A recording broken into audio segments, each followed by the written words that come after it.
आज हमारे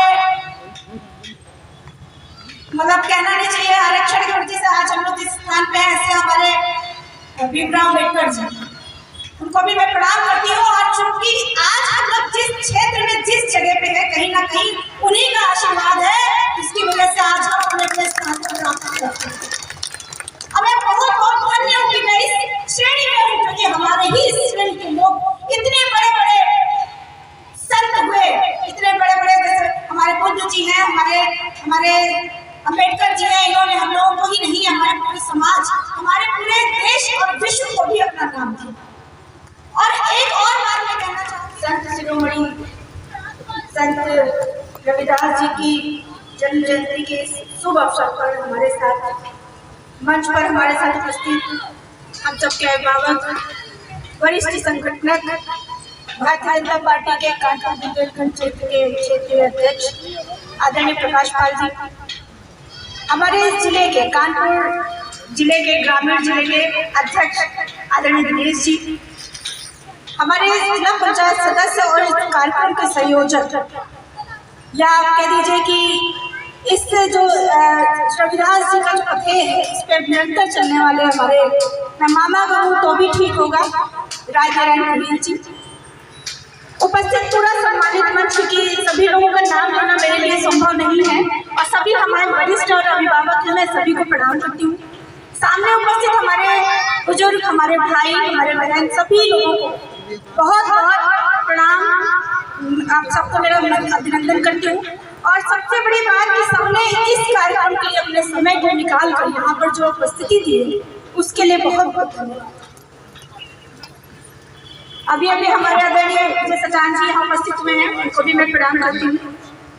जैसा कि अभी मेरे पूर्व वक्ताओं ने बहुत कुछ बताया, अभी हम सभी लोग पुण्य आत्माओं की चर्चा कर रहे हैं जो हमारे बीच इस समय नहीं है, लेकिन उनकी वजह से आज हमारे समाज में बहुत कुछ सार्थक हुआ है।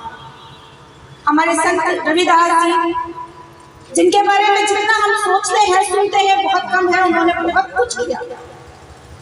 जैसे कि एक पूर्व वक्ता भी बता के गए कि मन चंगा तो कटौती में गंगा, ये उन्हीं के ऊपर आधारित कहावत है। क्योंकि एक बार जब जैसे ये कुंभ चल रहा है उस समय भी गंगा स्नान की जब बात चली, तो उन्होंने कहा गंगा स्नान तो मैं कर आऊंगा, लेकिन मेरे कर्म के प्रति मेरा मन वहाँ समर्पित नहीं होगा, मेरा मन मेरे काम के लिए लगा रहेगा, तो मुझे पुण्य प्राप्ति नहीं संभव है, तो मैं अपने कर्म को ही करूंगा। और इसी धारणा से मेरी जो कटौती है उसमें गंगा जी अपने आप आ जाए। और बस उसी बात के बाद से ये कहावत कहनी शुरू हुई कि मन चंगा तो कटौती में गंगा। उनके मन में जो कर्म के प्रति समर्पण था, अपने समाज के प्रति जो समर्पण था, वो उन्होंने पुण्य को गंगा जी में न पाकर समाज के बीच नहीं कर पाया। और एक नहीं, उन्होंने कितनी कुरीतियों को कम करने का प्रयास किया, लोगों के बीच मानवता का संदेश देने का काम किया, लोगों के बीच रहकर उनको न्याय, उनके बीच में धर्म और अधर्म का ज्ञान, उनके बीच में रहकर अपने सेवात्मक रवैये से लोगों के काम को करने का काम किया। उन्होंने कहा सबसे बड़ा धर्म जो है वो मानवता का धर्म है, जो हमें इंसान बनाता है, और इसी इंसान के माध्यम इंसान बनने से हम समाज को बना पाते हैं। धर्म में रहकर धर्म के प्रति अपने कर्म करना एक अलग बात है, और मानव के प्रति समाज में रहकर कर्म करना एक अलग बात है। उन्होंने दोनों चीजों को जोड़ के काम किया, और जिसकी वजह से आज उनको हम संत शिरोमणि कहते हैं। संतों के संत समाज को एक दिशा देते हैं। उन्होंने दिशा देने के साथ साथ समाज को एक ऐसा उद्देश्य, एक ऐसा उत्प्रेरणा दी कि आज हम लोग उनके मार्ग पर चलने को बाध्य हैं और उनको याद करते हैं, उनको पूछते हैं। आज हमारे कहना नहीं चाहिए आरक्षण की वजह से आज हम लोग इस स्थान पे हैं। ऐसे हमारे भीमराव अम्बेडकर जी, उनको भी मैं प्रणाम करती हूँ। और चूंकि आज हम लोग जिस क्षेत्र में जिस जगह पे है, कहीं ना कहीं उन्हीं का आशीर्वाद है, जिसकी वजह से आज हम अपने अपने स्थान पर प्राप्त करते हैं।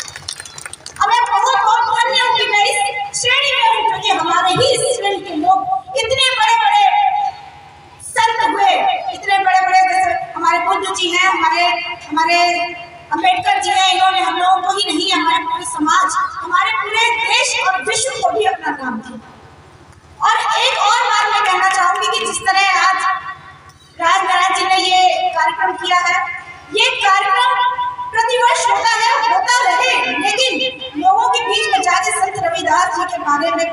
में ये ज्ञान डालना ये भी आवश्यक है। और इन कामों को करने के लिए हम सभी लोग यहाँ बैठे हैं। कहीं ना कहीं जब भी अपने परिवार में बैठे तो अपने पूज्य महात्माओं संतों के बारे में बच्चों को जरूर बताएं, क्योंकि अगर हमारी पीढ़ी इनसे नहीं परिचित होगी तो आगे जो समाज में काम होने हैं अच्छे, वो होना संभव नहीं। मैं बहुत कुछ नहीं बोलूंगी क्योंकि मैं भी किसी को सुनने के लिए आई हूँ। हमारे प्रेरणा स्रोत कहूँ या अपना मार्गदर्शक कहूँ, मैं उनसे कहूँगी कि वो अपनी बात कहें, क्योंकि मैं खुद उनको सुनने के लिए यहाँ पर बहुत देर से उनका इंतजार कर रही थी। मैं आप सभी को बहुत धन्यवाद देती हूँ, क्योंकि ये कार्यक्रम हम सभी के लिए प्रेरणा का एक पुंज है। यहाँ जब हम यहाँ से जाएंगे तो कुछ सोच के, कुछ सुन के, कुछ सीख के जाएंगे। आप सभी से यही निवेदन करूंगी कि अपने जो मार्गदर्शक हैं हमारे पूज्य संत रविदास जी, अन्य भी हमारे संत सभी लोग हैं, उनको पढ़े, उनके बारे में विचार करें, सोचें और उस मार्ग को चुनने का काम करें, उस पर चलने का काम करें।